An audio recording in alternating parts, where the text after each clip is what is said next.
Assalamualaikum warahmatullahi wabarakatuh. Sekarang kita masuk di konflik masih di benua Eropa. Sekarang kita pelajari tentang perang Bosnia. Di mana Bosnia ini sebenarnya sudah Ibu jelaskan di konflik Yugoslavia ya, atau perpecahan Yugoslavia. Tapi nggak apa-apa Ibu ulangi lagi di sini. Awalnya Bosnia ini sebelum menjadi negara Bosnia sekarang ini merupakan bagian dari negara Yugoslavia bersama Herzegovina. Jadi Bosnia itu merupakan negara gabungan antara Bosnia dan juga Herzegovina yang sering disebut dengan negara Bosnia Herzegovina. Negara Bosnia-Herzegovina pun akhirnya sering disebut negara Bosnia, di mana negara ini adalah negara yang terletak di semenanjung Balkan, Eropa Tenggara. Bosnia memiliki keragaman etnik dan agama. Jadi di dalam negara Bosnia ada 3 etnik. Yang pertama etnik Bosniak. Bosniak ini etniknya adalah etnik Bosnia, umumnya beragama Islam. Yang kedua etnik Serb atau bangsa Serbia. Lalu yang ketiga etnik Kroat atau etnik Kroasia. Jadi ada 3 etnik, Bosnia, Serbia, dan juga Kroasia. Bosnia akhirnya menyatakan kemerdekaannya dari Yugoslavia tanggal 3 Maret 1962, di mana kemerdekaan yang diraih Bosnia ini melalui referendum yang dilakukan tanggal 29 Februari sampai 1 Maret 1992. Hasil referendum tersebut adalah 99,7% rakyat Bosnia memilih untuk membentuk negara baru yang berdaulat lepas dari Yugoslavia. Tetapi di sini terjadi penolakan dari etnik Serbia, di mana dia menolak kemerdekaan tersebut karena etnik Serbia merasa dia tidak ada dalam pemberian suara dan referendum tersebut. Oleh karena itu pembentukan negara tersebut akhirnya memicu serangan yang dilakukan oleh etnik Serbia. Pada perang ini etnik Bosnia dan Kroasia bekerja sama melawan invasi yang dilakukan oleh Slobodan Milosevic. Maret 1992, etnik Muslim Bosnia ini menyerang etnik Serbia di Sarajevo. Peristiwa tersebut akhirnya semakin memperkeruh keadaan dan keamanan di Bosnia.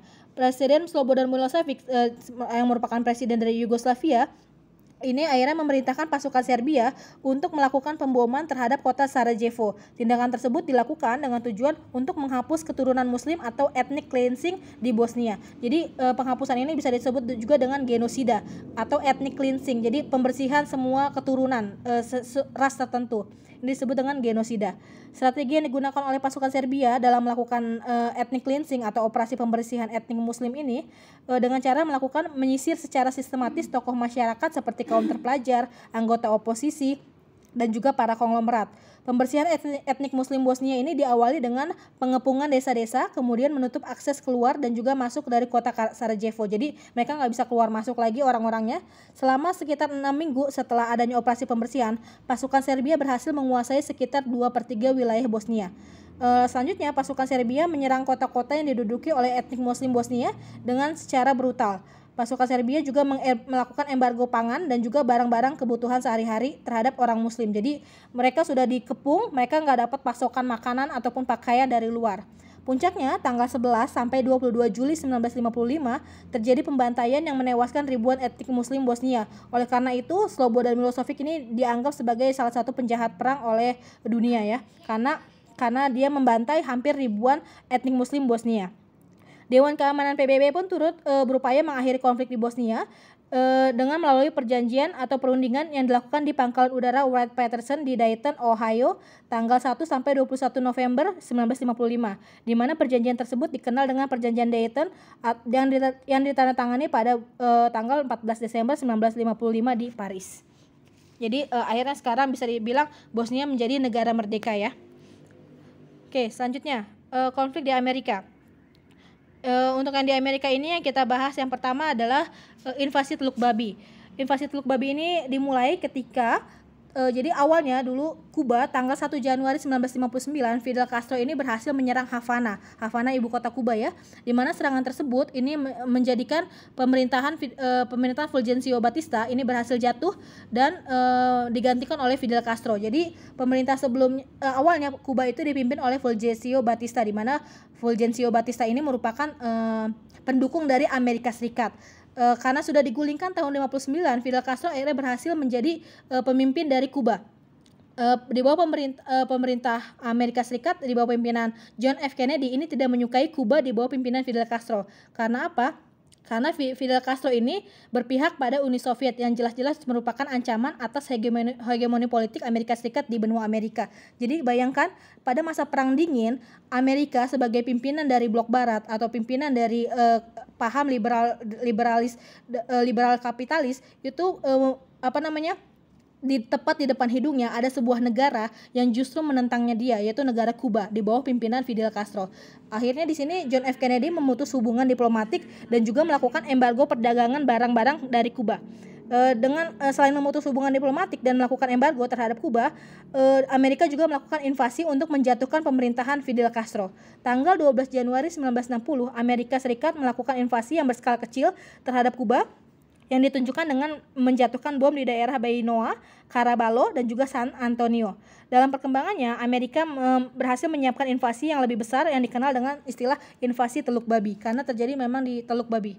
Rencana invasi Teluk Babi terinspirasi karena adanya skenario Guatemala, yaitu karena mereka mencontoh skenario Guatemala, yaitu penggulingan Presiden Guatemala oleh Jacobo Arbenz dengan memanfaatkan pelarian Guatemala yang terlebih dahulu dilatih CIA, agen spionase Amerika Serikat. Jadi maksudnya skenario Guatemala ini adalah kan banyak orang nih yang gak suka sama Castro. Nah, sama orang-orang yang tidak suka sama Fidel Castro ini dilatih oleh CIA untuk menumbangkan Castro. Jadi yang menumbangkan Castro bukan cuma Amerika Serikat, tapi para pengkhianat-pengkhianat dari negara Kuba. Dalam invasi Teluk Babi terdapat empat aksi yang disusun dan dimotori oleh CIA. Keempat aksi tersebut diantaranya adalah yang pertama, membentuk kelompok oposisi moderat di pengasingan dengan slogan perbaikan revolusi yang telah dihianati. Yang kedua, menciptakan stasiun radio dengan sinyal siaran medium yang dapat ditangkap di daerah Kuba Selatan. Yang ketiga, menciptakan intelijen dan organisasi rahasia di Kuba yang responsif terhadap pemerintah dan arahan oposisi di tempat pengasingan. Yang keempat, memulai pelatihan pasukan paramiliter di luar Kuba. Selanjutnya, Amerika Serikat melancarkan invasi Teluk Babi tanggal 17 April 1961. CIA berhasil mendaratkan sekitar 1.500 pasukan anti-Castro di Bahia de Cocinos yang kemudian dikenal dengan nama Teluk Babi, makanya dinamakan invasi Teluk Babi. CIA berasumsi pasukan anti-Castro juga akan mendapat dukungan dari masyarakat setempat dan memicu pemberontakan rakyat untuk melawan Fidel Castro. Rencana tersebut ternyata diketahui oleh Fidel Castro, di mana Fidel Castro telah menyiapkan pasukannya untuk berbaur dengan masyarakat. Kemudian dia berhasil meringkus anti-Castro yang dilatih CIA. Jadi orang-orang yang berkhianat tersebut justru berhasil diamankan oleh pasukan Fidel Castro. Selain itu, Brigade 2506 yang menjadi ujung tombak serangan tersebut tidak memperoleh simpati rakyat Kuba. Bahkan, banyak dari mereka yang terbunuh dalam invasi tersebut. Invasi Teluk Babi berakhir tanggal 19 April 1961 dengan kegagalan yang memalukan bagi Amerika Serikat. Selanjutnya, pasukan anti-Castro tertangkap dan dihukum oleh pemerintah Kuba dengan tuduhan pengkhianatan terhadap Presiden Fidel Castro. Jadi, kejadian invasi Teluk Babi ini merupakan salah satu kejadian yang memalukan untuk Amerika karena dia seperti melatih para pengkhianat, tapi ternyata justru dia yang dijebak oleh pasukannya Fidel Castro.